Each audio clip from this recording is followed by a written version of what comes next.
అయితే సార్ ఇందాక మీరు చెప్పారు షాంపూ వాళ్ళు చెప్పేస్తూ ఉంటారు హెయిర్ ఫాల్ ఎక్కువైపోతుంది ఇది అది అనేసి. బేసిక్‌గా చాలా మందికున్న డౌట్ ఏంటనంటే షాంపూ అనేది డైల్యూట్ చేసి వాడుకోవాలి అనేసి మీ డాక్టర్స్ చెప్తూ ఉంటారు.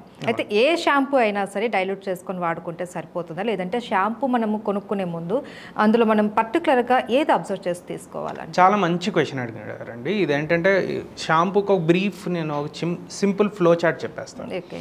ఇదేంటంటే ఎవరైనా పాటించవచ్చు అనమాట. సో మనం ఒక 3 డేస్ స్నానం చేయకుండా ఉండాలి. తల స్నానం చేయకుండా ఉంటే ఏమవుతుందంటే మనది ఏ టైప్ ఆఫ్ స్కాల్ప్ అనేది తెలుస్తుంది అనమాట. అంటే కొందరికి ఏంటంటే ఆయిలీ స్కాల్ప్ ఉంటుంది.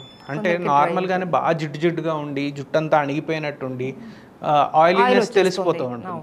కొందరిది డ్రై స్కాల్ప్ ఉంటుంది అనమాట. అంటే 3 డేస్లో కూడా వాళ్ళకి పెద్ద ఏం లాదు, టిష్యూ పెట్టినా కూడా ఏం నూనె అంటుకున్నట్టు ఉంటుంది.